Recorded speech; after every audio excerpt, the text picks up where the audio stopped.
ever been so angry that it felt like the only thing keeping you from falling apart? Like if you let go of that anger, everything inside you would crumble. I know that kind of anger. The kind that simmers quietly while you smile in public. The kind that shouts in your head when the room goes quiet.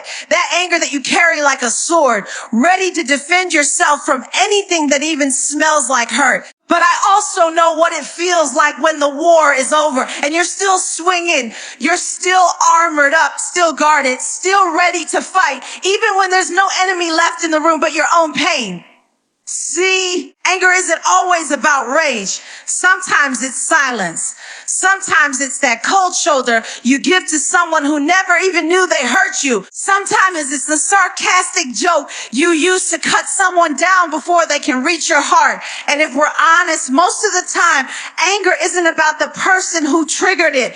It's about the unresolved hurt underneath. That's why I say anger isn't power. It's not strength. It's a mask, a cover up for something tender, something sore, something that didn't get the attention it needed when it was just a wound. So now it's trying to demand attention through fire. We live in a world that praises anger, that sees it as boldness, as passion, as confidence. But sometimes what we're calling confidence is just pain in high heels. What we're calling boldness is just bitterness dressed in empowerment. And what we're calling not caring anymore is actually a soul that got tired of being disappointed. So it's shut down and now it's hiding behind furry because that feels safer than vulnerability. But here's what I had to learn, and it didn't come easy. Anger can protect you, yes, but it can't heal you. It can defend your boundaries, but it can't teach you peace. It can warn people not to mess with you, but it can't draw the right people close. And most of all, anger can keep you from ever having to explain your pain, but it also keeps you from ever being truly known. So eventually, you'll look around and realize all that power you thought anger gave you. It came at the price of connection, of softness, of rest. It came at the cost of peace. So many of us walk through life armored up, not because we're dangerous, because we were once defenseless. Somebody used our openness against us. Someone betrayed what we trusted. Someone laughed at our tears. And now we've built this fortress, this angry, sarcastic, unbothered version of ourselves. Not because we're cruel, but because we're scared to be seen bleeding again. But if we keep living like that, we start to believe the anger is who we are, that the edge is part of our personality, that we're just not emotional. When in reality, we're just not safe. You deserve more than to carry that weight. You deserve more than to feel like you have to prove your strength through silence or snapping back. There is strength in softness. There is courage in saying, that hurt me. There is boldness in saying, I'm not angry. I'm grieving, because grief is what's under a lot of our rage. Grieving the parent who wasn't what you needed. Grieving the friendship that turned into a competition. Grieving the love you gave to someone who didn't know how to hold it. That grief needs to be felt, not covered up. It needs to be spoken, not suppressed. It needs to be honored, not denied. Because if you don't honor your wounds, your anger will make a home out of them. And then you'll find yourself exploding over small things, triggered by harmless words, replaying old arguments in your head like they just happened yesterday. That's not living. That's survival. That's a heart that's still trying to protect itself from a battle it already survived. And here's the thing. If you survived it, you don't have to keep acting like you're still in it. You can stop fighting. You can breathe. You can lay your weapons down. You don't have to be on edge all the time. You don't have to prove you're tough. You don't have to perform confidence when you're actually craving comfort. You're not weak because you feel. You're human. And humans hurt. Humans bleed. Humans cry. But humans also heal. So today, I want you to take one small step toward peace. Maybe it's writing down the real reason you're angry. Maybe it's saying out loud, I was disappointed. Maybe it's admitting that the anger isn't helping anymore. That is just loud. That is just heavy. And you're ready to be light again because you don't anger to prove that you matter. You already do. There's a version of you that existed before the pain. A version that laughed without hesitation, loved without second guessing, and showed up without the need for protection. And then something happened. Someone happened. Maybe it was a betrayal or an abandonment you didn't see coming. Maybe it was years of being overlooked, dismissed, told to shrink yourself so someone else could shine. Whatever it was, it left a crack, and that crack filled with silence, with shame, with anger. And before you knew it, you were wearing hardness like a crown. But can I tell you something you might have forgotten? You are allowed to hurt without turning hard. This world will convince you that vulnerability is weakness.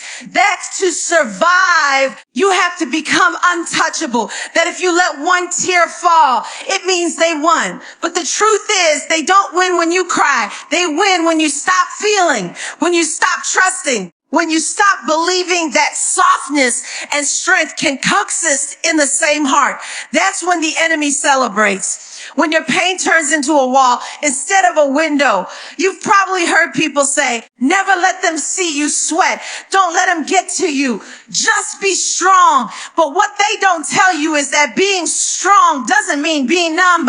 It doesn't mean becoming so detached that nobody can get close. Not even the people who want to love you right. We start confusing emotional distance with emotional maturity. And that's dangerous because if you wall off your heart to keep out the pain, you also block out the joy. You miss the beauty. You miss the healing that only happens when we let someone hold us in our most broken places. I know what it's like to tell yourself, I'll never let that happen again. I know the vows we make in the dark, vows to never be that narvec, that trusting, that open again. But I also know that those vows are born from wounds that never got stitched up. And the longer you carry them, the more they reshape who you are. You become the version of yourself that your pain created, but you don't have to stay there. You can hurt without losing your softness. You can grieve without becoming bitter. You can acknowledge the betrayal without adopting the behavior. Just because someone mishandled your heart doesn't mean you need to become someone who can't be touched. That's not growth. That's defense. That's survival mode. And survival mode is useful when you're in the fire. But what about when the flames are gone and you're still wearing the armor? Sometimes the bravest thing you can do is choose not to become what hurts you, to look that pain in the face and say, you don't get to define me. That's power. Not the kind that yells, not the kind that intimidates, but the kind that sits quietly in peace because it knows it doesn't have to fight to prove its worth. We keep chasing healing like it's some big moment, like it's a final destination. But sometimes healing is just choosing not to respond with venom, choosing to show up with grace even when it's easier to ghost, choosing to love yourself enough to say, I'm not going to let this change me into someone I don't recognize. That's the kind of decision that happens in the quiet when no one's watching. But those moments, they build you. They bring you back to yourself. You weren't born angry. You weren't born guarded. You learned that. And now you get to unlearn it. You get to reintroduce yourself to softness, to joy, to moments where your shoulders aren't tense, your fists aren't clenched, and your heart isn't on high alert. You get to be gentle even after the storm. That's not weakness. That's redemption. You deserve to feel without fear, to cry without apology, to love without constantly checking over your shoulder for signs of betrayal. That kind of freedom is possible, but it begins with permission. You have to give yourself permission to be human, to say, yes, I was hurt, but I'm not going to let that hurt keep writing my story. So if you're tired of being strong in ways that exhaust your soul, maybe it's time to redefine what strength looks like. Maybe it's not in the silence, the control, or the distance. Maybe it's in the courage to remain soft, to stay open, to still believe in love even after loss. Because real strength isn't about how cold you can become. It's about how warm you can remain in a world that keeps trying to freeze you. There's a quiet of suffering that comes when you think you've moved on, but your heart is still tied to what hurt you. You walk through life checking boxes, showing up, saying all the right things, doing what looks like healing, but deep down, you're still chained to that one moment, that one person, that one conversation you keep replaying in your mind. And the chain, it's made of anger, of resentment, of all the things you wish you would have said, all the ways you wish you would have fought back. You think holding on keeps you in control, but really it keeps you stuck. We don't realize how much power we give to the pain when we keep it alive in our emotions. We think if we stay angry, we're keeping the memory sharp so we won't make the same mistake again. We think if we hold on to the offense, we're protecting ourselves from it happening again. But all we're doing is tethering our soul to something that's already in the past. We say we want peace, but peace can't live in the same space where bitterness is constantly being fed. It's hard to admit, but sometimes we become the caretakers of our own wounds. We revisit them like sacred places, decorating the memory with what ifs and I should have known. And next time I'll never. But healing doesn't come from rehearsing the pain. It comes from releasing it. And that release doesn't mean you approve of what happened. It doesn't mean you're excusing the betrayal or the loss. It simply means you're choosing not to let it lead you anymore. Some of us are walking around with anger so old, it's turned into personality. We say things like, that's just how I am. But really, it's how we became after the breaking.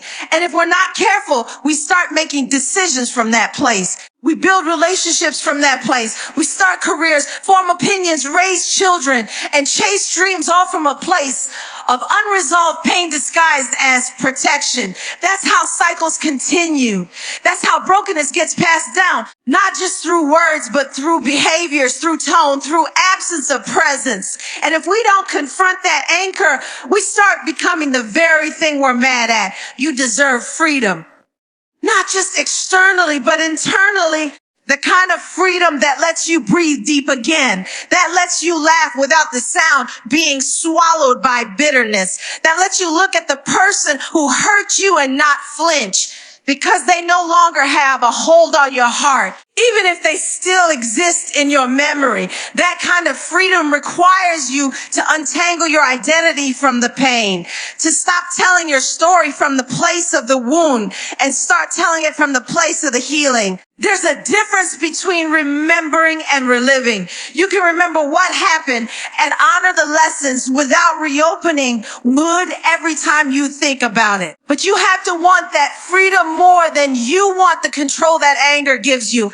Because anger convinces you that if you let go, you'll be vulnerable. That if you forgive, you'll be weak. That if you soften, you'll be hurt again. But the truth is, if you don't let go, you're the one still being hurt. You're the one still bleeding over a battle that ended long ago. We can't rewrite the past, but we can stop letting it write us. We can stop giving it the pen. You can draw a line in the sand today and say, that was then, but this is now. You get to decide who you become after the heartbreak, after the disappointment, after the betrayal. You get to become whole again, not because they apologized, not because they changed, but because you chose to heal regardless. And let me say this, you are not weak for needing time. Healing isn't a race. Some wounds take longer. But just make sure you're healing and not hiding. Make sure you're moving forward, not just standing still in prettier clothes.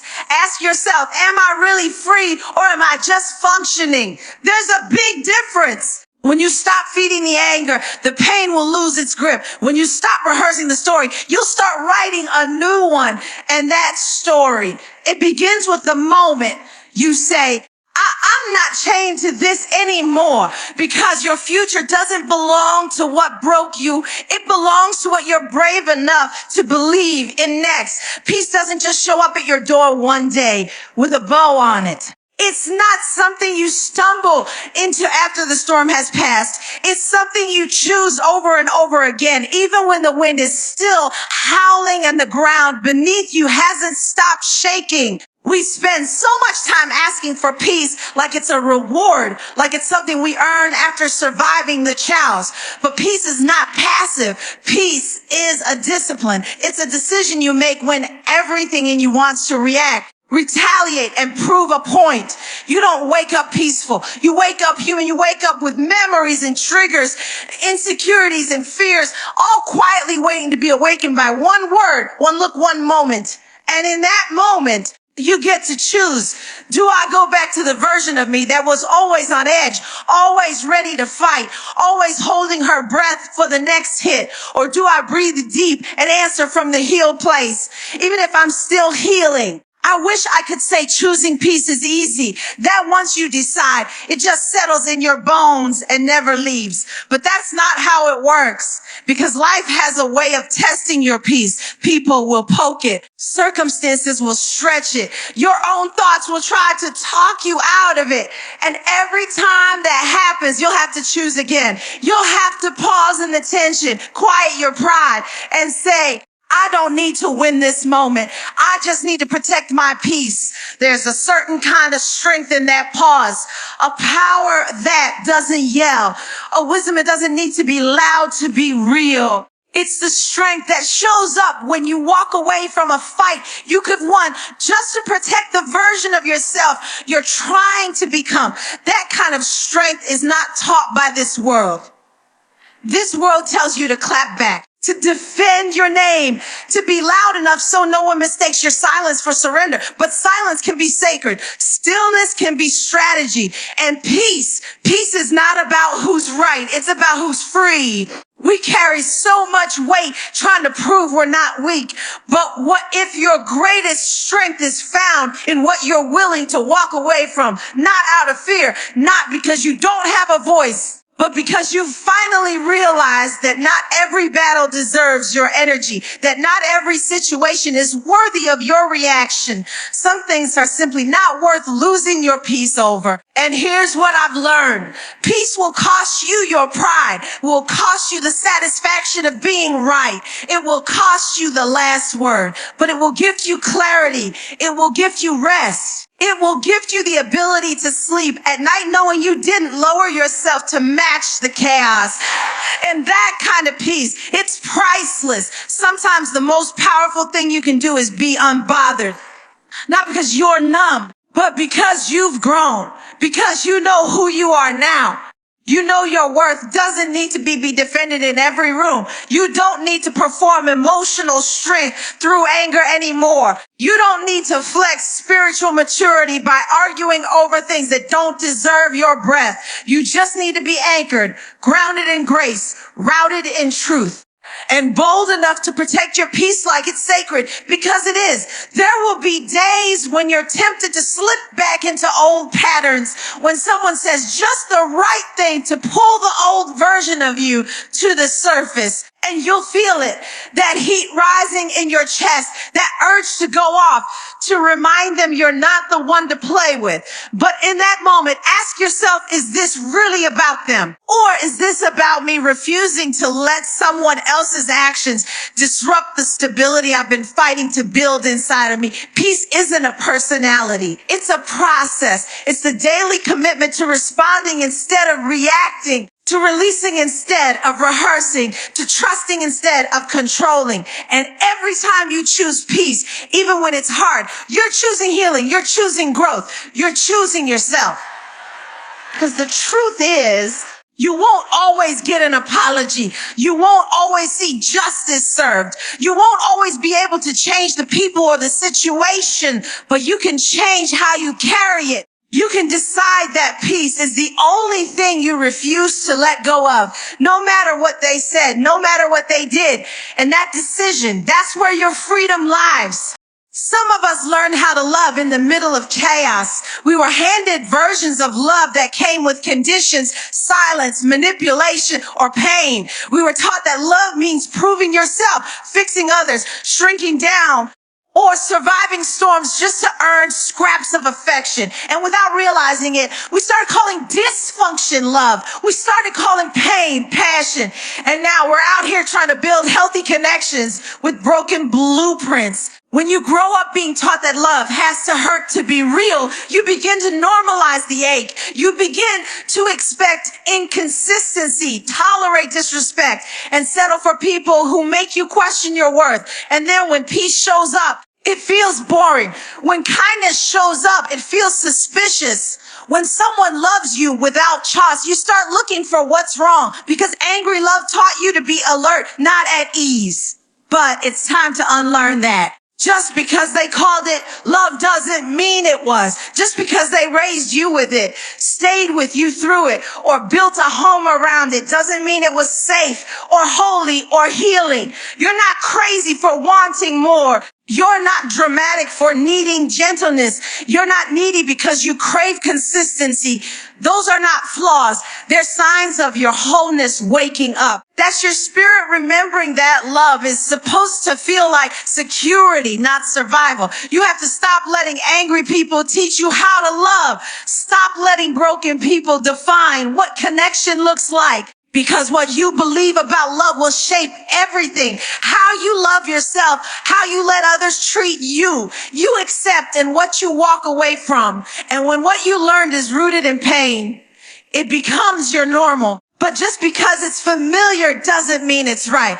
And just because you made it out doesn't mean you have to carry it forward. Some of us are still performing for people who never saw us. Still trying to fix people who didn't want to heal. Still waiting on someone to finally give us the love we always deserved. But hear me, you don't have to wait anymore. You don't have to keep proving you're worthy. You don't have to keep rehearsing love in pain. You're allowed to stop. You're allowed to start fresh. You're allowed to demand a love that doesn't raise its voice to be heard. A love that listens, that sees, that stays, not out of obligation, but out of reverence. You can't build a healthy relationship with someone who is still at war with themselves. You can't expect to be loved well by someone who never learned how to nurture anything but control. And it's not your job to heal them. It's not your assignment to stay while they keep breaking you. I know it sounds noble to hold space for someone's potential, but your heart deserves more than promises and apologies that come too late. Potential will exhaust you. Waiting for someone to become who they're not ready to be will leave you empty. And you were not created to run on fumes just to say you stayed. You're allowed to redefine love. You're allowed to set new standards. You're allowed to say, I've seen what love isn't, and now I'm ready to experience what love truly is. The right people will meet you there. The right people will be drawn to your healing, not intimidated by it. They won't punish you for being soft. They won't weaponize your honesty. They'll honor your boundaries, not break them to test how far they can go. But first, you have to believe you're worthy of that kind of love. You have to believe that just because you were raised around anger doesn't mean it belongs in your future. You have to believe that just because someone stayed through the storm doesn't mean they weren't the one who created it. We've confused longevity with loyalty, but love isn't about how long someone stays. It's about how safe they make you feel while they're there. You deserve to be held with gentleness. You deserve conversations that feel like calm, not confrontation. You deserve to wake up without the anxiety of wondering if you'll be loved or punished that day. That kind of love exists, but you won't find it until you stop accepting its counterfeit version. Until you stop calling dysfunction loyalty. Until you stop equating anger with intimacy. You don't have to prove anything anymore. Not to them, not to your past, not to the pain. You're allowed to write a new love story. One that begins with you. One that teaches you that real love doesn't bruise. It builds. It doesn't raise its voice. It raises your value. And you are worthy of that kind of love. You keep praying for clarity, asking for direction, hoping for that next level breakthrough, but your heart is still heavy and your mind is still crowded. It's hard to hear clearly when your thoughts are loud, when your emotions are tangled, and when anger keeps whispering in your ear. Don't you dare let that go. You think you're stuck because you don't know what to do next, but sometimes you're stuck because you're still carrying too much. You can't step into destiny when your spirit is weighed down with bitterness. You can't walk in purpose when your vision is clouded by unforgiveness. Destiny doesn't ride on talent alone. It requires a clean heart. We don't talk about that part enough. We talk about grinding, manifesting, building, but we don't talk about the cost of carrying around emotional clutter, the grudges, the old wounds, the need to prove a point, the invisible scoreboard we're keeping in relationships. It all piles up, and it doesn't just take space in your heart. It clouds your judgment. It makes you suspicious of good things. It makes you paranoid when peace finally enters the room. It convinces you that something's always wrong, even when things are going right. That's what happens when anger becomes the filter instead of faith. You can't afford to live like that. Not when you've come this far. Not when you've survived what tried to break you. You've been through too much to let anger be the reason you miss what's next. I get it. Anger feels familiar. It feels like control. It keeps you from feeling powerless, but it also keeps you from feeling free. It keeps your feet planted in places you were meant to grow beyond. It chains you to the moment you said, I'll never forget this. And every time you revisit that pain, you give it another brick to build a wall around your heart. And you wonder why you can't see clearly, why you can't feel connected, why your prayers feel dry. It's not because you're not trying. It's because you're carrying too much pain in places meant for promise. God can't elevate what pride is suffocating. He can't pour fresh oil into a vessel already filled with resentment. There's no room for vision when your heart is preoccupied with vengeance. And even though you say, I'm over it, your actions still speak from the wound. You still get triggered by the mention of a name. You still avoid certain rooms, certain memories, certain truths. And until you deal with that weight, your next season will keep looking like your last one, just with a different backdrop. You can't keep dragging old emotions into new opportunities. Every time you do, you sabotage what was meant to restore you. You try to protect yourself from being hurt again, but in the process, you block what was trying to heal you. And I know it's hard to trust again when you've been broken. I know it feels safer to keep the walls up, but walls don't just keep the pain out. They keep the joy out too. They keep the clarity out. They keep the voice of God out. And eventually, you're not protecting yourself. You're isolating yourself. You need a clear heart. You need a peaceful mind, because destiny doesn't announce itself with noise. It shows up in the quiet. It shows up in the stillness. And if anger has become your default setting, you'll miss it. You'll mistake peace for weakness. You'll see gentleness and call it boring. You'll walk away from the very thing sent to bless you because it didn't come wrapped in chaos like you're used to. It's time to let it go, not for them, but for you. Not because they deserve peace, but because you do. You deserve to walk into your purpose without having to look over your shoulder at everything that went wrong. You deserve to walk into rooms with confidence, not with an emotional limp from wounds you never cleaned out. You deserve to see clearly, to feel deeply, to move freely. And that can't happen while you're still holding on to anger like it's your lifeline. So today, release it. Not all at once, if that feels too big. But start by admitting that it's still there, that it still hurts, that you're still carrying it. And then ask for the strength to let it go, one piece at a time, because your destiny is too important, your purpose too urgent, and your peace too sacred to keep giving anger a seat at the table. Oh, you were never meant to carry what you've already survived.